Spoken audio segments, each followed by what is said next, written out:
In this next section, we'll discuss estrogens and progesterones and their synthetic counterparts, commonly given in oral contraceptive medications. In this section, we'll discuss estrogens and progestogens.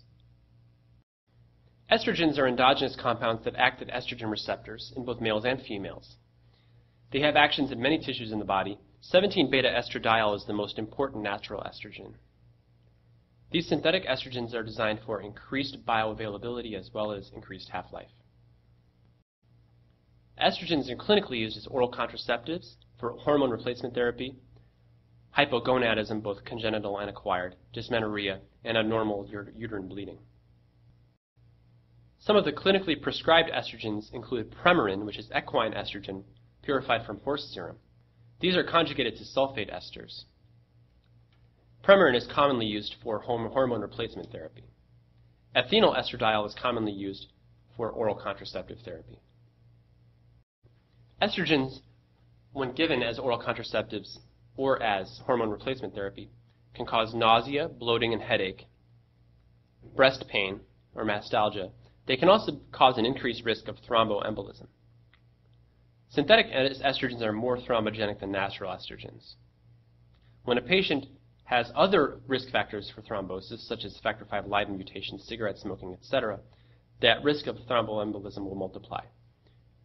Patients can also develop breast cancer and endometrial cancer from overexposure to estrogens, especially estrogens without the exposure to progesterone. Diethylstilbestrol is DES, and it is a synthetic estrogen that was used decades ago for the prevention of threatened abortion in women. It was removed from the market because it was found that it had deleterious effects on the fetuses of those women. That was recognized years later. DES will have effects on the fetus that include urogenital tract abnormalities, such as the persistence of Müllerian glands on the upper vagina.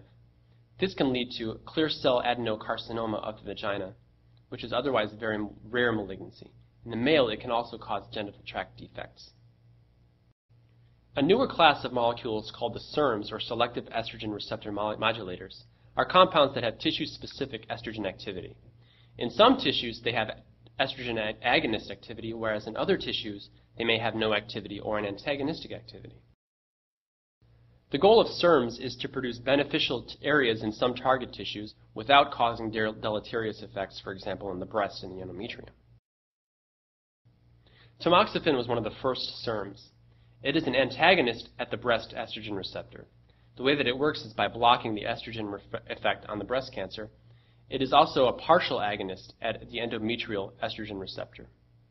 It has an agonist activity at the bone estrogen receptor, which is beneficial for maintaining bone density. The adverse effects of tamoxifen result from the antagonism of the estrogen and can include hot flashes, vaginal discharge or bleeding, menstrual irregularities, or painful intercourse. A newer medication called raloxifene, also known as Evista, is a medication that is a selective agonist to the estrogen receptor in bone, and it's used to treat osteoporosis. This medication does not increase the risk of estrogen-dependent cancers because it does not affect the breast cancer. It also has been effective in reducing breast cancer incidence. Clomiphene is an estrogen receptor antagonist, and it seems to do this at all tissues studied. It's used as a fertility drug. The way that it works is it blocks the anterior pituitary estrogen receptors, which generally sense the circulating levels of estradiol. This causes an increase in secretion of FSH by the anterior pituitary gland and causes increased ovulation. This means that more than one egg is usually released per menstrual cycle and can increase the incidence of twins and triplets. Anastrozole is an aromatase inhibitor. We talked about these before. These inhibitors can reduce the synthesis of estrogens from testosterone. This medication is approved for estrogen receptor-positive breast cancers in postmenopausal women. This medication, unfortunately, is also used by men who are abusing anabolic steroids to avoid the gynecomastia that's commonly seen due to the production of estrogens from the anabolic steroids that they're taking in. Progestogens are composed of progesterone and its derivatives. These medications bind to receptors that are distinct from the estrogen receptor. The commonly given progestogens that are synthetic are 17-alpha acidoxyprogesterone, 19-nortestosterone, and norgestrel. The clinical uses of progestogens can be given in combination with estrogen hormone replacement and can decrease the risk of estrogen-sensitive cancers. Patients that are postmenopausal and still have their uterus should not receive Premarin. They should receive Prem-Pro, which is a combination of estrogen and progesterone for hormone replacement therapy. If they've had their uterus removed, then they can receive Premarin alone, which is just estrogen. For oral contraception, progestogens can be given alone or in combination with estrogens. The clinically used progestogens include medroxyprogesterone, norethindrone, and norgestrel. The adverse effects of these progestogens include weight gain, which is very common in patients that are taking progesterone for contraception. Hirsutism can also occur, as well as acne, fatigue, and depression. Remember, oral contraceptives can be combination pills or progestogen-only pills. These are also known as mini pills. These are commonly used in lactating women. Combination pills, again, contain both estrogen and progesterone. These have a decreased incidence of breakthrough menstrual bleeding compared to progesterone-only pills. Patients that should not have combination oral contraceptive therapy are patients that have a history of blood clot or thromboembolic disease, patients that have some type of inherited clotting disorder, patients that have had a history of stroke, heart attack, coronary disease, or congenital hyperlipidemia should not have combination oral contraceptive therapy because of the estrogen in that contraceptive therapy.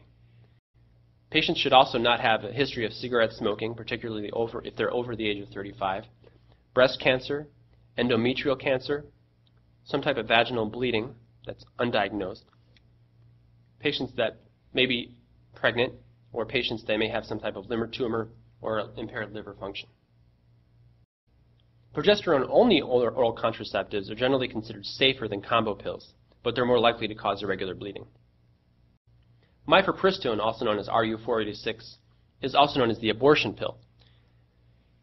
This is a progesterone antagonist that is used to induce abortions in females that are pregnant in the first trimester.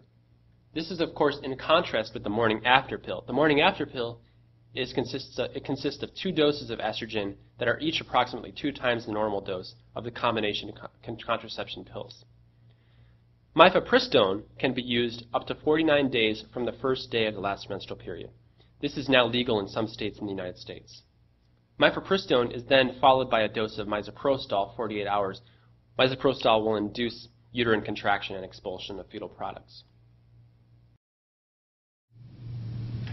This is the end of our section on estrogens and progestins. In our next section, we will go over medications commonly given to patients with diabetes.